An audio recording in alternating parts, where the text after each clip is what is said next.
Welcome to 2RightAngles, your guide to creative advertising and junior advertising portfolios. We are your hosts. I am Sarah. And I'm Francesca. We're the two women behind Book 180, the first global 6-month, all online, 100% female-owned portfolio program. Every show is going to feature two creative industry leaders discussing their current favorite work out in the world, and then we'll review a junior creative portfolio together. So join us as we highlight good work, great agencies, and ways to improve your portfolio so you can land your dream job in advertising. So today our two guests are Kelly Rowe and Chris Rowe, and yes, they are married. They're a rare CD power couple. Kelly Rowe is a global creative leader with a passion for building brands and driving big ideas, rooted in culture and consumer insights. Her background is a mix of traditional and digital marketing, with over 15 years of experience leading campaigns for some of the world's most beloved brands like Mars Wrigley, J.M. Smuckers, S.C. Johnson, and Anheuser-Busch. And in her most recent role, she built and led The Kitchen, which is an in-house agency at Kraft Heinz that focuses on digital and social strategy, creative, and production for over 22 brands. And Chris Rowe is a creative director with over 20 years experience working on brands from Chevrolet to McDonald's to ones you've probably never heard of. Agencies he's worked at include Energy BBDO, Goodby, and even The Onion. Currently, you can find him freelancing in and out of Chicago when he's not walking his dog Reno or hanging out with his incredibly smart, creative, and beautiful wife, Kelly. So, okay, welcome, Kelly and Chris. We are so happy to have you on this episode of 2RightAngles. Thanks for being here. Yeah, thank you so much for being here, guys. We're so excited. And it's really cool to have like a husband and wife like duo here. We've never had this before on the podcast, so this will be really interesting. When he sent over his bio, I'm like, you didn't mention The Onion. I feel we added it in. So don't worry. Like he was working at The Onion when I met him, and I'm pretty sure that's why I went out with him. Yeah. The only reason. Yeah, I mean. That's really fun. Yeah. Cool. And then like Kelly, we worked at Energy BBDO together, and it's been a while since we've really had a chance to talk. So I'm super excited about today. Yeah. So we like to start off, by just sort of opening it up easy and asking our guests if they have any favorite ads out in the world, like something current, something you've done, something you've seen, even something old. Like, is there anything that stands out? I have a couple that I've jotted down. I did my homework. I did the assignment. I mean, obviously you see stuff on LinkedIn or even on Instagram or anywhere you're at just as you peruse, but then it kind of goes in one ear and out the other. Is that how it works? I hope so. But there's two. One that I just saw recently yesterday by Jim Beam around, gosh, it was a TV spot where they're all in a bar and they're singing Sweet Caroline. And it's, what's the tagline? It's people are good for you is the line. Was in the spring, then spring became the summer. Would have believed you'd come along. Hands, touching hands, reaching out, touching me, touching you. Sweet Caroline, ba, ba, ba. The times never seemed so good, so good, so good, so good. I ignite, ba, ba, ba. Never would. Sweet Caroline, ba, ba, ba. The times never seemed so good, so good, so good, so good. I ignite. And I absolutely love it because I think it's so rooted. Well, it was shot in a really beautiful way that just felt so real. And I think that it gave me nostalgia and flashbacks to the time where I was spending a little more time in bars and maybe drinking a little bit too much Jim Beam and just like screaming at the top of your lungs with strangers or friends. And that feeling like that this spot just evoked, I thought was just beautiful. And I think it also comes at a time where I just saw the Surgeon General announce that loneliness is our country's biggest problem and how many health issues that's leading to, and how he's developing a game plan to tackle loneliness and isolation. So I thought, what an interesting tie to like how we're all feeling a little bit isolated. And I think a little post COVID, a little just the nature of our technology driven world, we're feeling a little isolated. So I thought it was a really beautiful spot, just rooted in something that I could relate to and some truth that, hey, maybe getting drunk at a bar with Jim Beam can save the world. Idea for this weekend.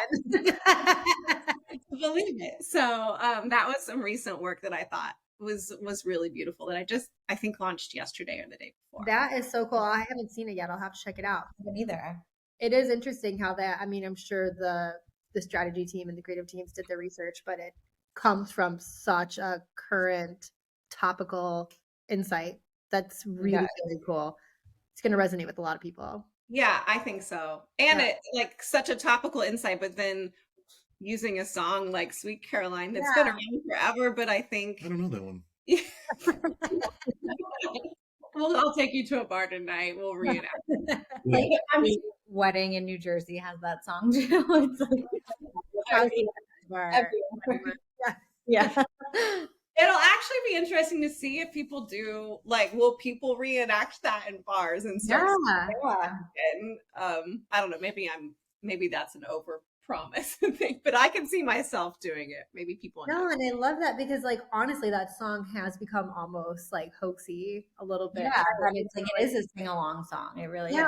To try and bring it back to like put a new like glimmer on it of like something cool is interesting. I wonder what other songs they talked about in the room. Let's see. I can't think of any. I mean, Journey had to be in there. Living on a Prayer, Yeah, that's a good one. Yeah. I'm sure there was a few that got tossed around. What about you, Chris? Anything standing out to you recently? Yeah, I think the one that sort of stuck with me over the last couple months is something that Yeti did, which I really thought was great because it was kind of just it was kind of the old school way of going about it. They didn't need reams of data. They just went to Craigslist and they called this campaign Craig's Lost. Oh. So they went into Craigslist Lost and Found and they looked for people who had lost like camping gear, fishing gear, climbing gear, all this stuff. And they have this new line of lock boxes, sort of. It's for all your gear to stay protected and safe and things like that. So they found all these people, saw what they lost, loaded up these lock boxes, and either sent them to the people or had one of their influencers send it to them with all brand new gear. And I just thought it was such a really smart way to just go right after their audience, whether they're current Yeti users or not. Like, it's just such a great brand, and it felt so organic to what the brand is by going after these people in a really simple way. They had some of their influencers, I think even one of the fly fishermen that they used, I think they found somebody that lost like their grandfather's whole box of flies that the grandfather had tied. Oh. He was just devastated. So they had one of these pro fly fishermen make all these brand new flies for him, send it in a new lockbox off to them.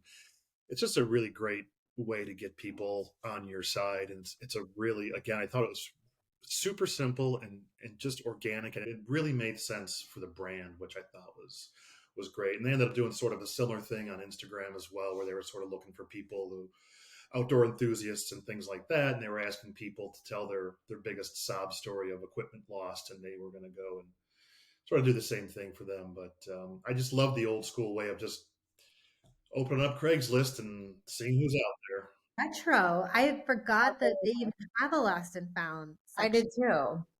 I thought it was just connections.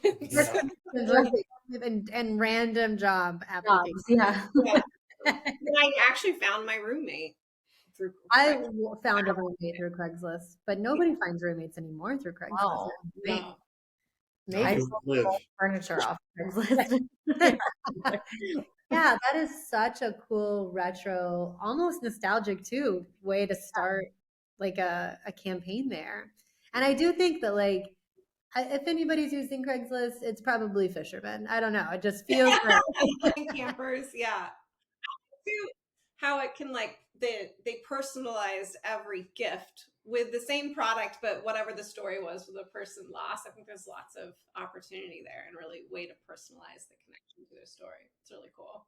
Yeah, it was anything from fishing to camping to hiking to mountain climbing, and so really smart. People got free gear, and I think that makes going to make you a fan for life. I think it also did a nice job of sort of letting people know that they're not just coolers, right? Like I mean, they're sort of introducing this lockdown. So and they look really, really nice. well, we'll move into the second part of our podcast and the meat of it really, which is the fun part. Now I've got Sweet Caroline in my I know. Okay, cool. So Morgan Conley is a recent copywriting graduate of Book 180, and she lives in Brooklyn, and she's currently job searching in New York City. And she actually pivoted to copywriting from legal news journalism, which is also interesting. So she really has a writing background, and we absolutely love her book. Her campaign for PETA has been selected as a finalist in both the experiential and the digital, online, and mobile categories in the young ones. So we'll be going up in a couple of weeks to celebrate that. And then her campaign for Zales actually won a Book 180 Best of Semester award for product innovation. So she has done just such good work. And in case you guys aren't seeing the URL, I also just want to point out how interesting her URL is, that she used the .org as part of Work of Morgue, which is so fun, we think. I didn't even get that. I feel sad and stupid for not getting that. That is really cool. And that's so fun. It's really fun. Yeah, her whole story is amazing. When we saw her, like she was playing around with her homepage for so long, and then we saw what she had done with that GIF, and we were like, this is the coolest thing we've ever seen, Morgan. Yeah, like, we've never seen this before. I love it. My first impression was that it felt really polished and really professional, but also really unique. Like I felt like her personality really shone through, and I loved even her About Us page. I love the photo she chose. I love even like the outfit that she chose, and she really gave a brief look into her background in a really interesting way that was really awesome.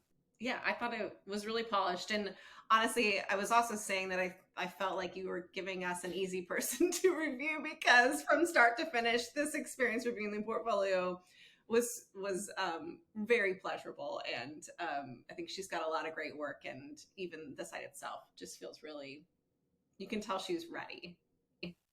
Oh my God, she's so good. I know. I mean, yeah, that was the first Book 180 book we're featuring. So that's what I was telling them. It's so exciting. Which is really exciting. And it was a really hard choice. I mean, to tell you the truth, we have a lot of really good books from last semester. We got so lucky with the students that we got. But Morgan's just like always stood out to us too, especially just for her poise. Like she's just so mature. I mean, I think she's a career pivoter. So she's worked in the industry before. That shows too, that like maturity shows too. She like just carries herself so well. Like in all of her classes, she just stood out the way she explained her work, just like everything about her. She's so professional. We love it. And she's also just really easygoing. Even right now, like job searching, you would think would be really stressful, but she was talking to Francesca and she's like, I don't know, like there's just some traveling I want to do this summer. I think I'm just going to like hold off on it and like really hit the ground running then this fall when I get back. Like we're just like, okay. Like, that's incredible.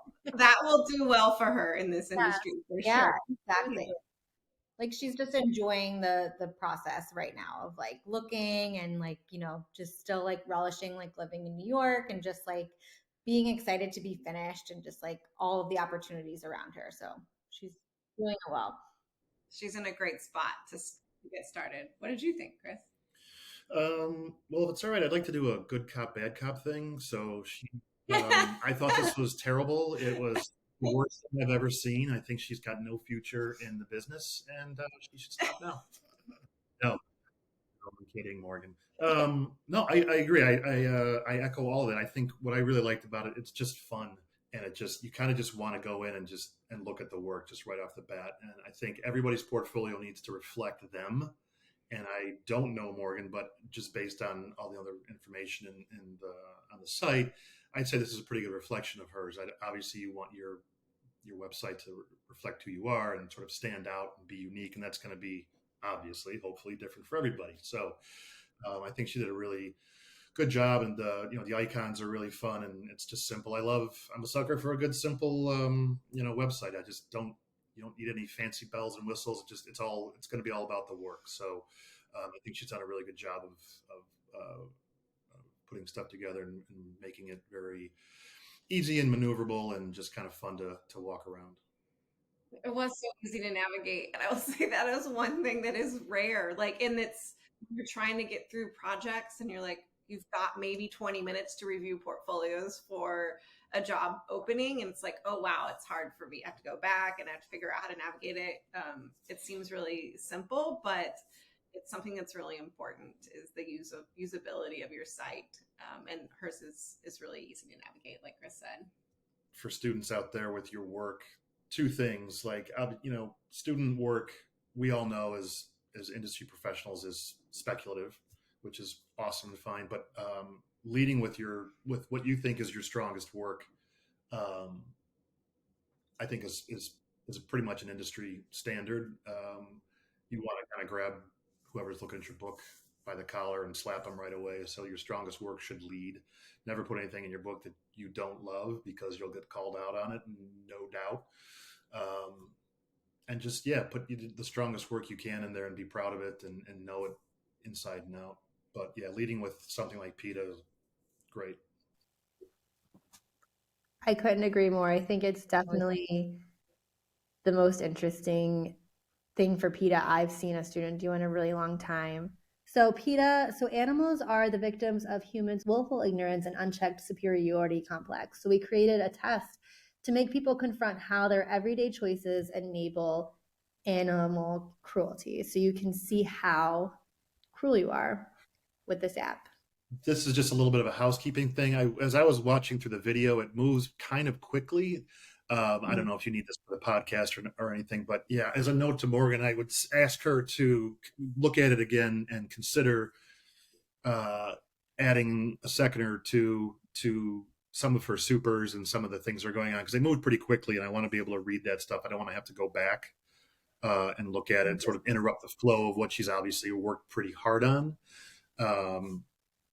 So that's just, like I said, just a little housekeeping on that video. Might be helpful. Just move pretty quickly. I had the same very tactical note of like just holding on the frames of that quiz specifically just a little longer, because I had a hard time digesting. I love the idea of the cruelty index, but I had a hard time in the video, and I watched it first, not even knowing there was more content below it, just thinking this was going to wrap it up. I was having a hard time connecting the dots of like what the content was that was leading to the actual score. So I think just a simple tactical slowing down a little bit of that. But I did appreciate the additional context, and I actually almost enjoyed that part more of the site because it really showed the full story and the full campaign of how they were doing it. So I really love this. I love that it identified like a real problem that you may not even know is associated to animal harm, but it didn't just point out a problem. It also pointed out solutions, which I think is really important and also sometimes rare. Sometimes people just use the problem as an attention grabber. And then it's like, oh, well, now I'm just left feeling like an asshole. And there's really no way for me to solve the fact that I'm an asshole. So hopefully I can say asshole. You can say asshole. So I love that. I also thought it was really smart to point out other brands that kind of support and share this initiative of animal welfare and care, because I think that gives it more opportunity. It gave me a little bit of like potential of small town Saturday, shop small Saturdays. Small business Saturday. There you go. That's what I'm trying to say. Small business Saturday, where you can get other brands and other communities to rally around the idea too, which gives it potential to really take off organically. And so I thought Yeah, I really thought this was super smart. Yeah, I think she did a really nice job of balancing that. PETA's been around forever, and I know it's not PETA, but we've all seen like the Sarah McLachlan style, Mm-hmm. way over the top, animal cruelty things, and it can be a turnoff, like Kelly said, and that particular thing. It's not that I'm not empathetic to the struggle of animal cruelty, but it's just like I do what I can for the most part, and there's a really fine line. There's a balancing act that you have to do with your viewer, with your consumer, to not turn them off or accuse them almost Yeah. of being the problem. And I think she did a great job of presenting the problem and then presenting a solution, which is the big key. I think Kelly mentioned that earlier. It's like, well, here's the problem, but here's how you can help, and here's other companies that are doing this. And as long as I think, that I've been told that there is a problem out there, and I know how, and you're letting me or giving me a solution to it, that's going to make me want to engage more Yep. than just sort of like, animals are being, cruelly mistreated for makeup. Give me money. Yeah. It's like, Yeah. Absolutely. okay, Yeah. seen that. So yeah, I think there's a really nice balance. I'd love to see how this would play out in the real world again with other companies that are sort of helping this initiative out, as well. Like, I don't know, there's so many places to think about where I'm sure the problem exists that everyday consumers don't even think about. So it'd be really fun to try to team up with as many brands and companies as possible to sort of say, hey, we don't participate in this. Yeah. There's probably more than we know of, and there's probably even some companies that don't use that enough as part of their pitch. I think that's a really Yeah. important thing to do. Cool. All right, let's check out Bronco next. So for Bronco, two things you know about Gen Z, they're pushing back buying their first car because of rideshare services. And when they travel, they want a 5-star view on a Motel 6 budget. So let's show them that if they buy a spacious Ford Bronco, they can travel without having to compromise on location or affordability. Yeah, I think this is a really fun campaign. I love this idea of Bronco sort of including like a little overnight kit in the spare wheel Yeah, that was compartment. I awesome. think the print is really nice. Nice, sharp, short, punchy headlines are great. Looks like a lot of fun. Um, it's a tough category. I'll go ahead and I will go back to the bad cop Yeah. uh, Yeah. reviewer in me and say it's a tough category because taking your 4x4 tough truck out into the wilderness and getting to places where no one else can go because we're so awesome. It's been done a little bit. I think she's done a nice job of making it her own. There was one piece in here that I thought could sort of help with that in this Turn in Time by Ford Bronco, with the idea of this mobile app that gives Ford Bronco users um, access to campgrounds and things like that. What I thought might be a little bit of a push on that is because that's not really, that mobile app idea isn't necessarily new. Like I've probably got a half a dozen of those on my phone that help me find camping RV sites and things like that. So it's not that much of a push. But back to the idea that this is a Ford Bronco and this can go places RVs can't. Maybe there's something that can push that idea a little bit more, where you're giving Ford Bronco drivers access and locations to only places that only Ford Broncos can get to, instead of just another RV park. So, but overall, the writing's really great. It's smart. Again, I think when I look at a writer's book, I look for nice, short, punchy lines like that. I think it feels like the brand, which is great. It doesn't feel completely out of left field. So yeah, I listened to the radio. The voice casting was a little, kind of threw me a little bit. I'm not sure what she was thinking with that. I think the copy is fun and fine, but the direction of the voice talent was a little off. it's not necessarily. I'm looking for a pro voice. It's kind of the really intense dialect of the Yeah. voice actor. So I had similar. I thought, I even put out, you might want to lose the radio or re-record it all together. And instead potentially explore how this could come to life in social. And while I like the brand activation, I think it's a smart idea on its surface. I really like your pushes of like the thoughts of like, here's where regular campers can stay, but if you have a Bronco, you can access these spots that are even more beautiful and remote. I think that's really interesting.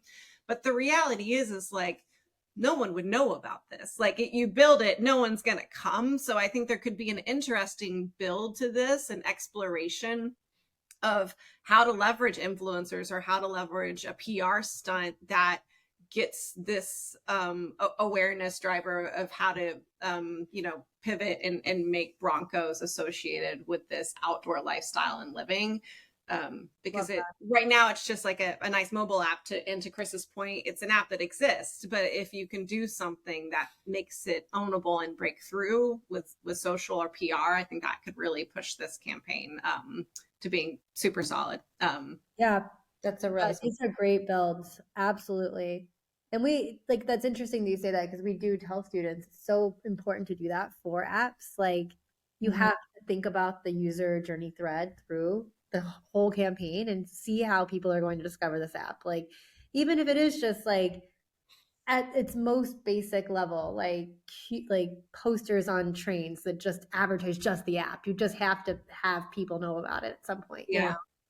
Yeah. And even I think Chris made this point of like, there's already so many great apps that exist that are already reaching this consumer. So instead of building a whole new place that's driving traffic, how can you leverage sponsorships and ads and promotions and integrations with like HipCamp that allows to speak to the consumer that you want to speak in a platform that they're already using? It's just a smarter way to get to the consumer and more cost efficient. So another way to think about it. Yeah, absolutely. No, those are fantastic builds for Bronco. They really are. Love that. All right, let's go back to and see what's next. Okay, so Zales. So they the team that did Zales, Morgan and her team, they actually worked on this campaign and they created it in a class we have called Rapid Fire. So they got a brief for Zales and they had 3 hours to come up with an idea. And then if in theory, if they liked the idea, they could keep working on it, which is what they did. So they thought of this idea within the first 3 hours of working on Zales, which is really cool. So wearing an engagement ring drastically decreases a woman's chances of getting hit on. So we're introducing the most practical diamond on the market, the do not engage ring, for women to buy for themselves if they want to keep unwanted attention at bay. I absolutely love this. Yeah. I think it's the funniest thing that I've seen in a minute. And when I read it, I audibly like laughed. And then I also flashed back to my college days when I would make up a fake name to give people that would approach me.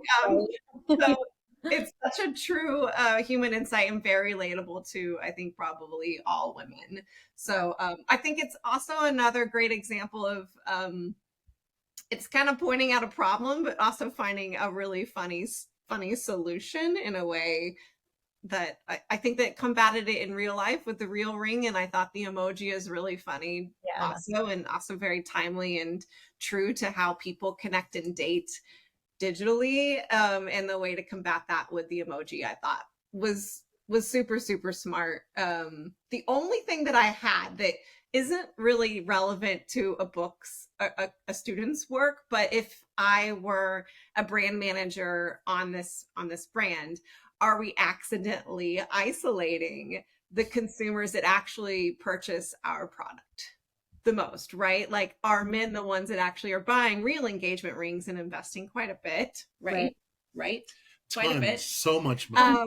And then, not just the engagement ring, but throughout the duration of their relationship with their partners, I think it's primarily men that are their money winners. So I think that was the only thing that I thought, if I had to like push and if this was real work as a Zales brand manager, would I want to isolate or, maybe poke fun at men that are my primary consumer? So, but that said, I think it's a good point, and it's something we've spoken with them about in a way. Like I think they're still exploring the route of like, we were like, would this ring cost less than $1,000? Like, what is the what is the ring exactly? Like, because women likely aren't going to spend $8,000 on a ring for themselves, you know? Yeah. But there's or is it like a line of moissanite diamonds that you can buy for $300? It's a real diamond, you can wear it, but it's not necessarily their engagement line, you know, it's their do not engage line. Yeah, because I also think that opens up the possibilities for the idea too. It's like you don't have to spend a lot to get rid of a lot or something. Like it's just kind of, I think that it would be helpful for the consumer to know what our idea of, you know, of what kind of money you're going to be dropping on this thing, because we don't expect you to be making it an $8,000, $15,000, $20,000 purchase just to keep guys at bay. So that's, but you're also like, they're looking at this coming from a diamond company. So it's like, do they really expect me to buy an $8,000 ring just to keep guys away from me? So I just think it could open up the idea just a little bit. Yeah, I like wrote down too, like, what if it had like other powers to it? Like, this is silly, but what if it was technically enabled and you could like push the diamond and call your best friend, or even the police if things got really dark? Maybe I took it to a really dark place, but or have a philanthropic like spin to it of the sales of this diamond could go to support or teach men about consent or sexual harassment, or like, I don't know, there could be an angle there that could also just make it a little more feasible for the brand to also own and tackle. Yeah, absolutely. I also thought there is room for more fun with headlines. I love these headlines that are really simple, but there's so much cringe that is in reality of being approached unwantedly, and that, you know, it's, to me, I never minded the original approach. Like, hey, we are all trying to find someone, but it was the reluctance to like catch a hint into the view alone. So I think there's a lot of interesting storytelling to be done, and I think this just scratches the surface. Like, these lines really hit high up of relation, like how we can relate, but I wonder if there's some more personal storytelling that could be told that could be really interesting from a copywriting standpoint. Yeah. Like, give them the finger could be the tag even. Yeah. With like longer headlines. That could be cool. And I actually just noticed this, probably should have caught this earlier. Sorry, Morgan, but this is a right hand, because they should have a photo taken with the left hand. I just noticed that. Well, maybe that's the difference. You wear the not ring. Right. And I think in other countries, they actually wear it on different hands. Really? I learned that when I lived abroad. I wanted to say maybe England. Don't quote me on this. Or at least let's Google this before we we release this to the YouTube. Exactly. Yeah. They do have sort of a partnership with Unicode Consortium, which is a nonprofit responsible for releasing all emojis to create a do not engage emoji, so you can wordlessly shut down those Tinder DMs with just the finger. You know, I read that and it went right over my head. I just was focused on the emoji because I didn't know what Unicode Consortium is. Yeah. Interesting. But I guess it says the nonprofit responsible. I also, every day. I had no idea that there was some nonprofit company that made emoji. I literally thought it was just like Apple, and then people copied that. Yeah, exactly. I thought it was Apple too. Yeah. I'm not convinced it's not still. Unicode Consortium's just like office inside of Apple. Yeah. What did you think as a man seeing this work? I thought it was hilarious. I really did. But I think if Morgan has time, that she should go back and revisit the headlines. I think the closest one that just starts to scratch the surface is the martini line.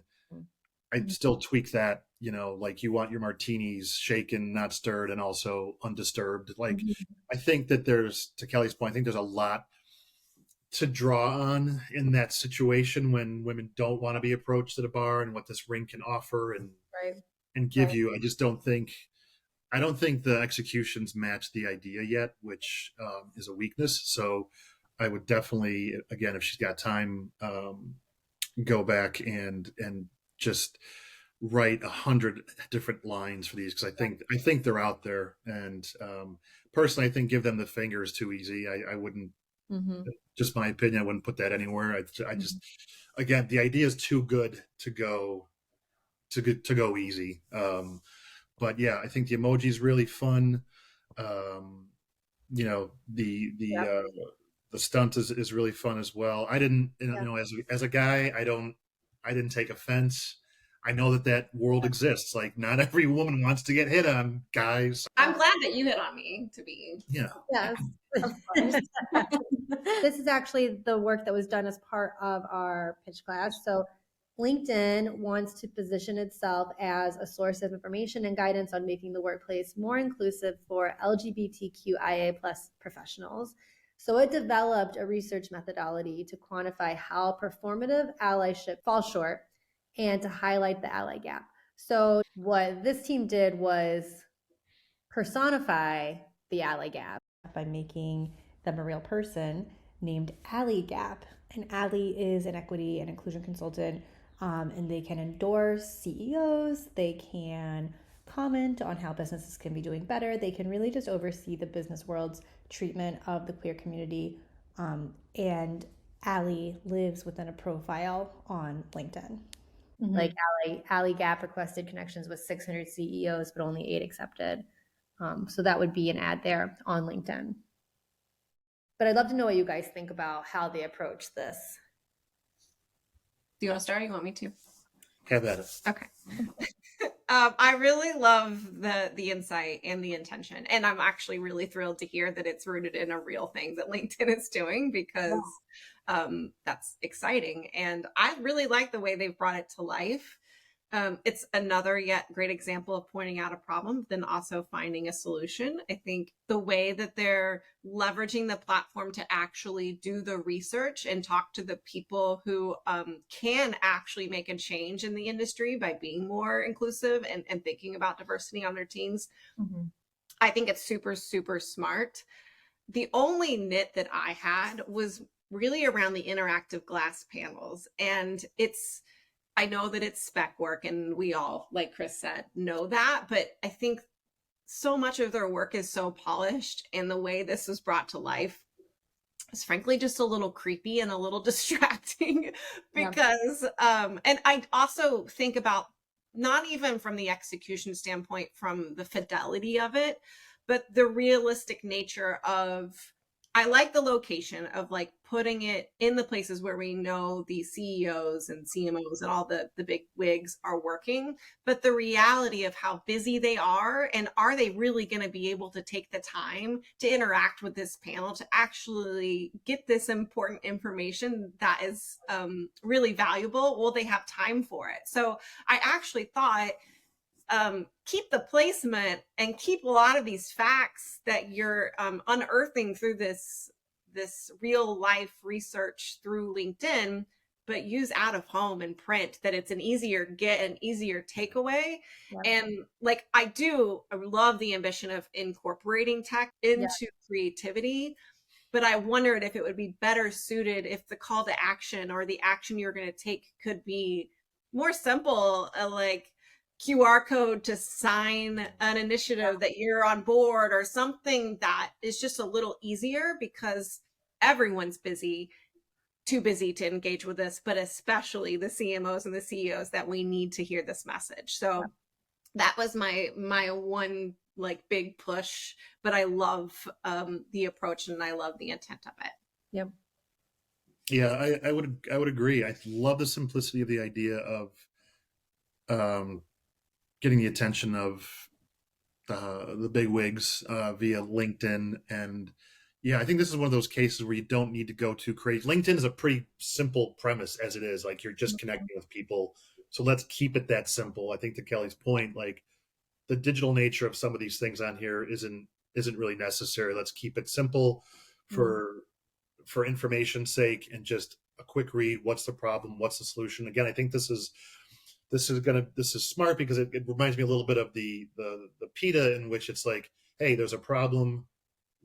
Here's the solution that we can help you with. Right. Like, that's always something to keep in mind when you're presenting people with a pretty. I mean, this is a pretty big problem. It's an ongoing problem, obviously, Right. and people don't want to just be told the problem; they want the solution as well. So I think they can do that, but again, just go a little more simple and think about. I don't know, think about where else these CMOs, CEOs, et cetera, are going to be. Um, Yeah. and make use of their very limited, as Kelly said, their very limited time. Yeah, absolutely. I think that the positivity in this campaign comes through like Ally Gap can endorse you if you are like a true driver of allyship in the country. I think that really is a nice positive aspect. Another thing I thought of when Chris was talking to, and I'm going to butcher the example because I only remember part of it, but there was actually, I remember none of it, but there was a campaign that was targeting, I want to say CEOs and leveraging the fact that they knew that they Googled themselves a lot. Oh, that was yeah. Do you remember It that? was somebody's. I think it was a student, if I remember correctly, which don't quote me either. I think this was somebody's student book. I think it was. And they bought the search terms. They bought the search terms. Yeah. I think his name was Alex Brownstein or something like that. Yes. We'll have to Google it later and we'll provide a retraction if that's not the correct name. It's something like that. But yeah, that was such a fabulous site. We tell our students about that all the time. It gave me it hearkened to that a little bit, or the potential of even leveraging some of these folks and their ego and how to make it even more personal on their level. Mm-hmm. I think with LinkedIn too, to think about how you could do personalization to ads very targeted to these folks that they're seeing. So I think there could be something interesting in that too. So together we remembered the story. I'm glad that the fact that I only remembered a little bit of it. No, it's like portfolio school, like history. It's such a good, so smart. Such a good We example. got like 5 job offers like right away from that. Like so good. Yeah. But yeah, I think that there is something to Chris's point about capturing the CEOs where they're at. Like there was another team who was toying around with the idea of like, for instance, hitting them up on like business airline seats, like when their captive audience is there or whatever, Yeah. Be interesting ways to reach them there. That's interesting because you could think about even contextual lines around that of like, look around you and look at the diversity in first class. And it's like, there's not a lot and you're part of the solution. I wonder too if there's time to go in and think about also the benefit for these CEOs, CMOs, whoever. What's going to be the benefit of getting on board with this? It's not just here's a problem, let's talk about it. Like let's give them an answer to what's going to benefit them immediately by these hirings and things like that. I think would help a lot too, because let's be honest, that's kind of what we all just, what's the benefit? What's in it for me? Yeah. So I think there's it would be the option or the chance to have a far more diversified like team beneath you if they feel like they can trust you as a leader. But that could probably be conveyed a little bit more in this as also. Yeah. And I think that you pointed it out nicely in the upfront of like, people believe that they're already doing this. They think that. And I think a lot of big corporations, they start a little like BRG or they start something and they're like, okay, problem solved. And then they don't continue to push and explore of ways to actually initiate and support. So. Absolutely. And then she has an odds and ends section of her book, which is fun. I didn't make it to that. Did you get to explore that? I got to the cheese ball bear. I love that one. Well, look at the cheese ball bear.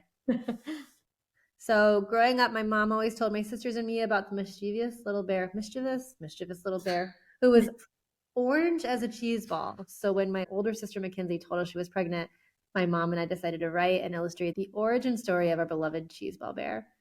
The adventures of cheese ball bear was hot off the press when my nephew Thea was born. That's cute. Oh, I love that. This is adorable. That's so funny. And what a cute insight into her family and like who they are and who she is. I mean, I don't know why she wouldn't go ahead and pitch this to Cheeseball. Yeah. Yeah. baby cub was orange as a carrot. Or publish it on Amazon. I don't know. Do you see all these TikToks where it's like you could make $165,000 a year posting your book on Amazon? I think she's already gotten it. She might as well post it.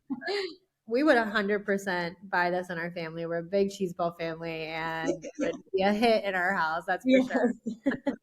Cool. Okay, let's check out the ideas to nowhere. Okay, so this is like the classic graveyard of ideas that didn't make it to her book.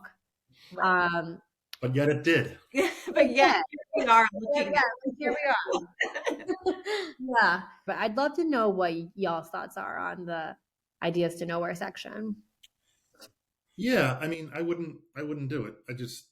I don't know what the point is. Like, either put it in the book as part of work that you're proud of, or don't. Like, I'm not sure what I'm supposed to think about this work. Like, is it half finished? Are you like, I'm not sure why you're showing it to me under your, ideas that haven't come to fruition, or whatever she's calling it. I mean, some of this just looks like unfinished work, so I'm not really interested in that. So my personal opinion is, like, if it's not strong enough to make your book and stuff that you did that you're really proud of, then I don't think there's really a point in doing it. I think the side labors of love are really fun. The book and all the other stuff, that's great. That lets me know sort of who you are and personality and what your other outside of work interests are and things like that. But as far as unfinished work, I don't know. I personally wouldn't bother. I think it's a little bit different too when you're in a more in-depth career. Like if you're further along in career and you have a section of like work that never got produced that you love, that even feels a little bit, or work that never sold kind of thing. It feels more complete. I agree, because when you're further along in your career, sometimes it's the decisions of others that keeps your work from being produced. But when you're a student, it's holistically your decision on what moves forward. So I agree. I didn't look at it because I thought the work that she presented as her real work is what's going to represent her. And if you think about how busy recruiters are, how busy creative directors are, they're not going to have time to look at work that you think, that died and you think might be interesting. So yeah. Awesome. Cool.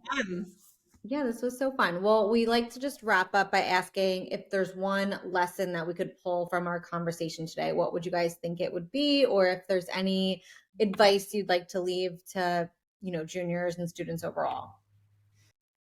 This work is all about what separates you from the next person standing in line for the same job. So be confident in the work that you're putting out there. Do your best to make it unique work. I mean, we're in an industry where a lot of work and a lot of ideas have been done for a lot of different categories. So it's getting harder and harder to come up with unique insights and ideas. I think Morgan did a really nice job with all of hers. So be hard on yourself.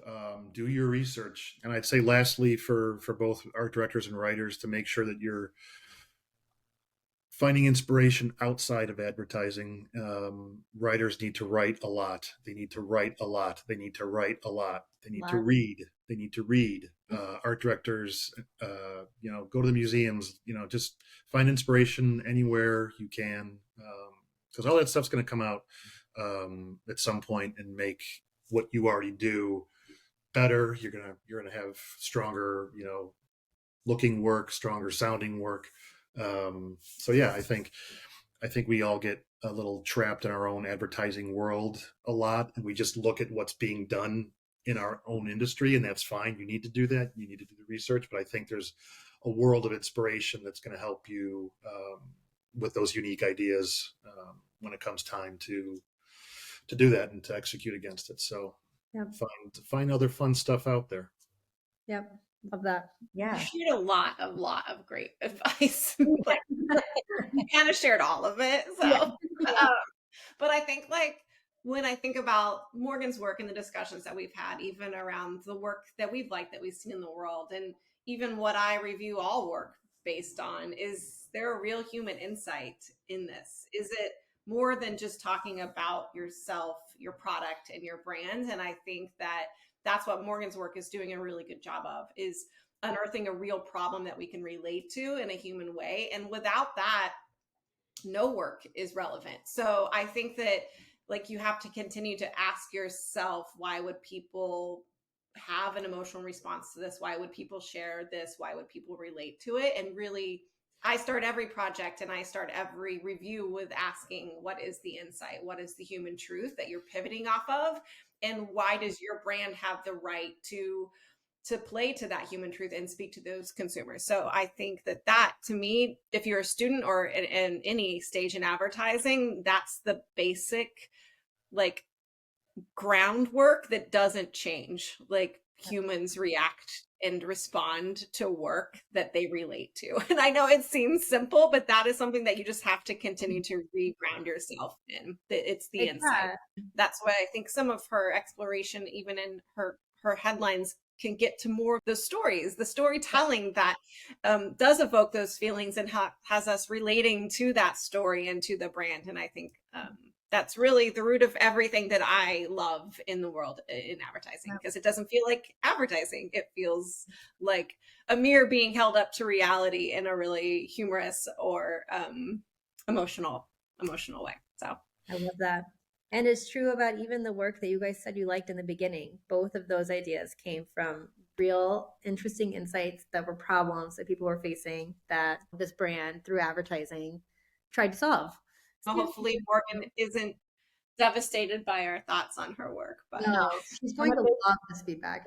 Yeah, it's a big thanks to Morgan too for letting us. Oh my gosh, she's incredible. I wish I was like at a place where I was hiring, because I would just make this an interview instead. I really do love her book. I mean, all of the nitpicks were able to happen because the work is so good that we can just discuss how it can be better, you know? Oh my gosh, that's so true. You don't know how many times I've like reviewed portfolios and you're just trying to grasp at something meaningful to talk about. So this was not that case.